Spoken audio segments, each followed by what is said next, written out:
You know, the only thing I like more than spreadsheets is flowcharts. Welcome back, my fellow duplicants, to Oxygen Not Included. Today we're going to be continuing our look into morb ranching, or farming, whatever you want to call it.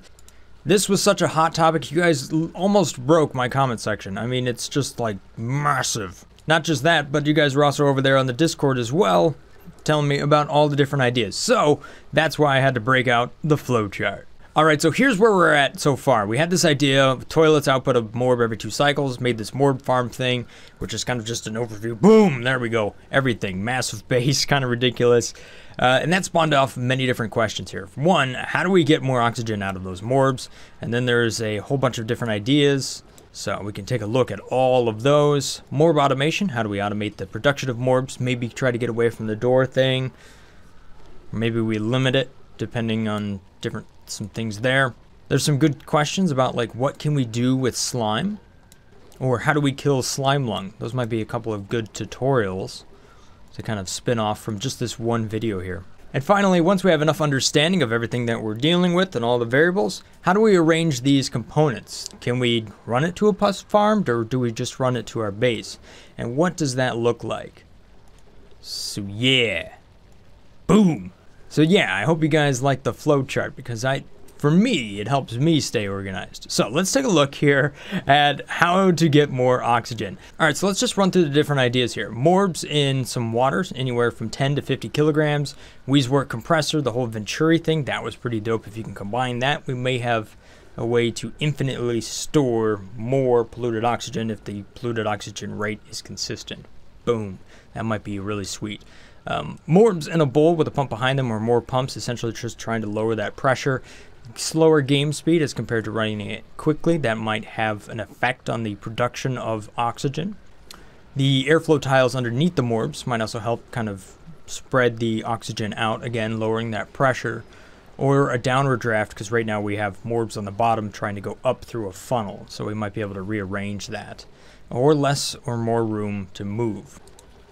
Now, there was also this forum post over here that has basically morbs everything you need to know. Somebody did some testing over here. Sam Logan did some testing and was able to kind of run through many different situations here to kind of try to generate different numbers based on how long it took a morb to generate 20 kilograms of oxygen. So just so you know, today we're going to be testing a lot of different things. I mean, we've got a ton of different topics, but they're all around the idea of how do we get more oxygen out of our morbs. And I'm not going to test every different size, because I don't necessarily think that's going to be practical. I'm going to try to use an arrangement that is practical and easy to set up, and then just focus on that. Because otherwise, there's like an infinite amount of things that we should be able to test here, and it's just going to be overwhelming. Alright, so let's work on an arrangement here. We have an outhouse, and we've got a couple doors right there. Okay, so to work in such a way that we can actually quantify our results here, I have a 6x2 size cube that I'm going to start working with right now. And that is based on the idea that an outhouse can be inside of here, and then you can also put a pump on top of that. And if you need to, you can throw a sensor inside of there as well. So just like that. Alright, so here is my test rig. You can see over here on the left I've got water set up, and then we've got next to that the Venturi Wheezewort, and then we've got the pump on the bottom, more pumps.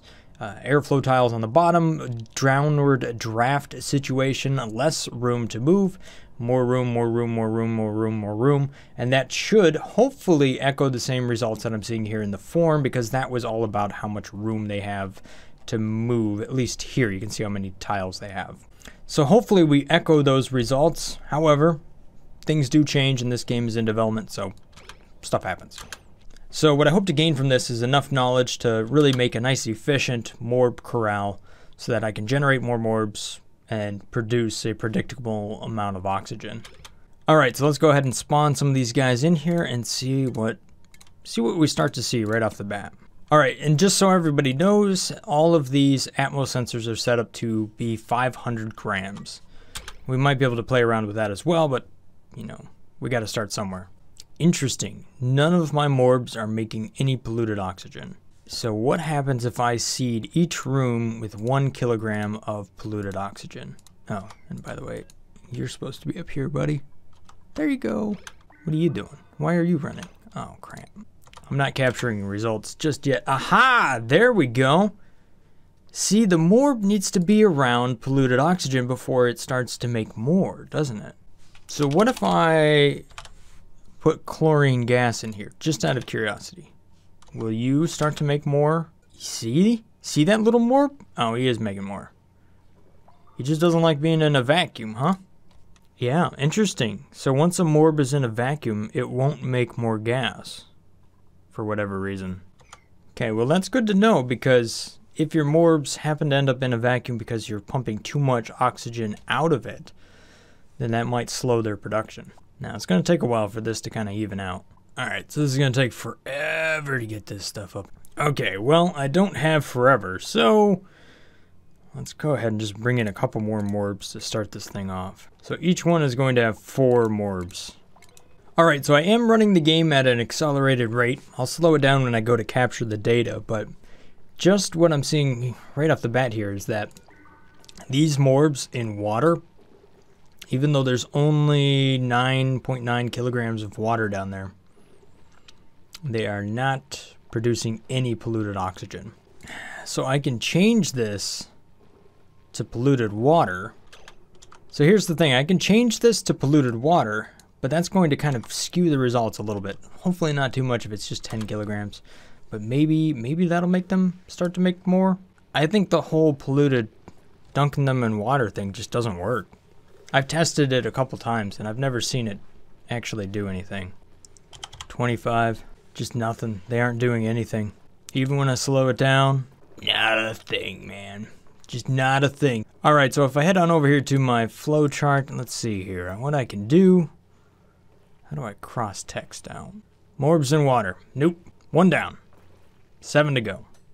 Alright, so it looks like everything is balanced out now, so I should be able to capture some data in this next cycle here. So just so you guys know, the gas pipes, the amount of pipes I have that's running to the vent is equal, so that makes my data capturing nice and even and consistent across all the different results here. So I can just look straight at the reservoir and then add the extra bit of pipe that's over here to my results, making it really nice and easy to understand exactly what's working and what isn't working. Because if there's one thing I like, it's nice, good, clean data. Speaking of capturing data, one thing that I've wanted to do for a long time now is either use my Arduino Uno or my Raspberry Pi to track different sensors in order to better understand the structural integrity of the 3D printed parts that I'm making.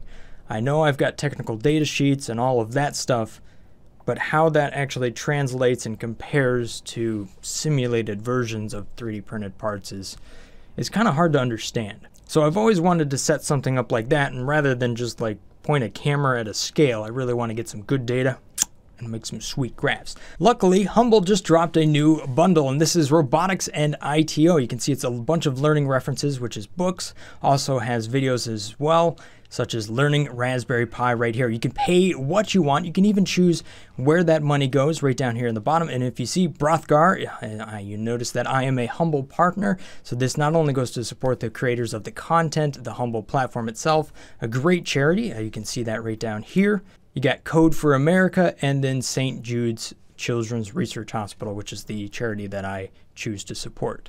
So today, this bundle looks like it's for me. And if it's for you, the link in the description will help support the channel. Thank you so much for your support. Alrighty, so let's start capturing some data here. We're going to find out the best arrangement for these morbs. We may even find out that the arrangement doesn't matter at all. Who knows? We'll find out. So I'm going to use my automation signal here, and we're going to clear everything out. And then this next cycle, this is going to be the one. So, you know what that means? So you know what time it is. It's spreadsheet time. I know what you're thinking. A spreadsheet and a flowchart in the same episode? I'm about to break the internet. Alright, so while that experiment is running, I gotta show you what's been going on here.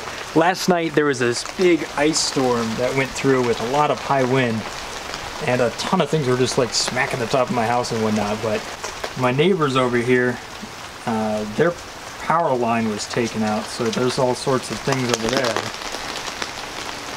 And you know what? I was going to get a closer look at this tree, but nope, Nope, definitely not happening. I just saw a Widowmaker drop out of that one, so. I got a hard hat, but I'm not gonna risk it that much. So while that was awfully cool, let's warm ourselves up here with some results. Alright, so I'm coming up on the end of my third experiment here. I've run this once with 4 Morbs in each spot at 500 grams on the sensor. The second time I did it with 300 grams on the sensor, and now I went back to 500, except for I'm only using one single Morb. The one thing I've noticed so far is that even though we see polluted oxygen as it's being generated here, the little Morbs are really not giving off that much polluted oxygen. It's kind of a small number, even though you see the text fly up all the time. Here's another thing to be aware of. These two setups are identical, and I have 5.1 here, and I have 3.8 there.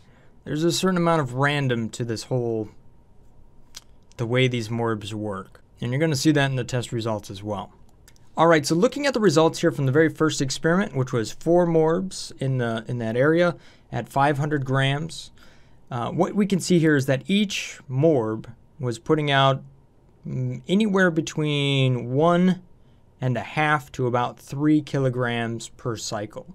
And you can see the total amount right there across all 4 Morbs. So if we look at this, the Wheezewort compressor was working and it was doing its job. So we got 1.44 there. The pump behind the Morbs was 1.32. The best result we had was more pumps, so pump on top and bottom, and that was 1.62, which made me test 300 grams, which you'll see next, because I thought maybe that was dropping the pressure down, and maybe that's why I was making more. The airflow tiles had a good result here at 1.56, and the same with downward draft as well, because they are on air tiles as well. That probably has some sort of connection there. But not a real big difference between those, really. That's not much of a difference between any of those results. The more telling story here is how much room that Morb has to move. So if we start at 1 tile, you can see the Morb just didn't create any polluted oxygen. But as we move up in space here, I did a 2 and then a 4, 5, 6, 7, and 8. I guess I was a little too tired. I forgot about the 3 tile. But you can see that as it gains more space to move left and right, it wants to produce more polluted oxygen, and that kind of tapers off right around 7. So I ran the same experiment again, but I set the sensor down lower to 300 grams. So because of that, I didn't test the Wheezewort compressor because it doesn't have that control. But what we saw here is a completely different result, anywhere from 1.37 to actually all the way down to 1.14. So in overall, they made less polluted oxygen per Morb. And that same story shows down here with the amount of room they have to move. As a matter of fact, it isn't as nice of a curve. So actually running a pressure that's really low doesn't necessarily seem to reflect a productive Morb. Interesting. But then again, we saw that Morbs didn't really want to create polluted oxygen when they were in a vacuum. Alright, so when we just run one single Morb, this is what we end up getting right here. You can see that, once again, we got Wheezewort compressor, Morbs with the pump behind them. The one standout that's been consistent in all of these is downward draft. Like, it's always been good in all of the different experiments. So it's been like a nice consistent performer.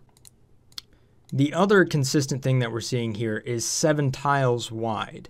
So when we compare this to Sam Logan's results here, you can see that 7 tiles wide was also his champion as well. So it seems to be, there seems to be something about that. I can also confirm that running the game faster in a more accelerated pace means the Morbs generate less oxygen, which is kind of annoying because I don't know how many people really want to play the game at slow speed. I don't have a number before and after, but I can definitely see that it's different. Alright, so while my results may not be 100% conclusive, I think it's enough information to move forward with the prototype. We've seen that a downward draft here is a good, consistent setup to go with, and there's also definitely something about having 7 tiles wide. So I'm going to focus on those two things together, and we'll see just how much oxygen we can get out of a reasonable amount of Morb. Alright, so here's experiment number 2 here, and basically I have 3 pumps down here, and then I have 1 tank that gets filled up. It's just an overflow tank so that the pumps never back up. Ultimately, the result will be right down here, And I'm going to run different amount of morbs in each container to see what kind of results I get. Okay, so the numbers I'm going to be testing with is 10, 20, 30, and 40 morbs. Okay, so here's some interesting results. Check this out. So this number right here is per morb in that space. So you can see with 10 morbs in that volume, it produced 1.4 kilograms per cycle.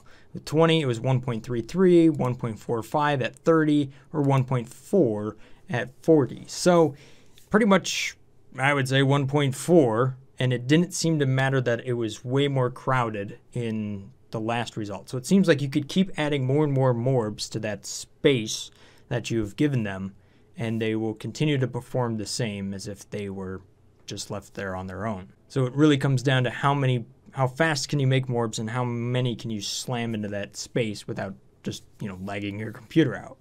And if you look at the charts here, you can see kilograms per cycle.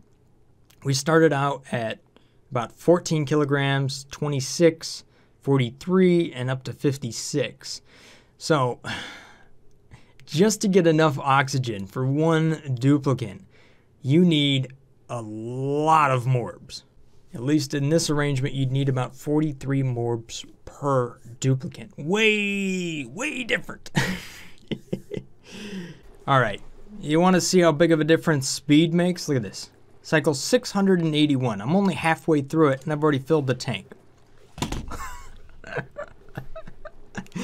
So they're on a world clock, not necessarily a game clock. Is that what I'm seeing? Listen to the timing. There's oxygen, and there's oxygen, and there's more oxygen. So when I run it slow, there's oxygen, there's more oxygen, and more oxygen. All right, so I threw this on a timeline just to measure things out. When the game is running fast, we're not talking ultra, we're just talking about the 3 little arrows right there. The time between morbs generating oxygen, it looks to be right around 4 seconds. Now when the game is running slow, its time actually reduces to 3.6 seconds. So they produce oxygen faster while the game is running slower, multiplying the effect of how much oxygen they produce. Yeah, figure this one out. So if you want to get more out of your morbs, run the game really slow. All right, so let's kill this thing off with one last look at the reports here. This was one cycle played with 10, 20, 30, and 40 morbs. You can see the results here. Pretty much all the morbs per morb generated roughly 9 kilograms each. So 9 kilograms per morb over a cycle. And you can see it's very linear as far as the bar graph is as well, just like we saw last time. The major difference, though, is the total amount of oxygen generated. Look at this. 353 kilograms? What?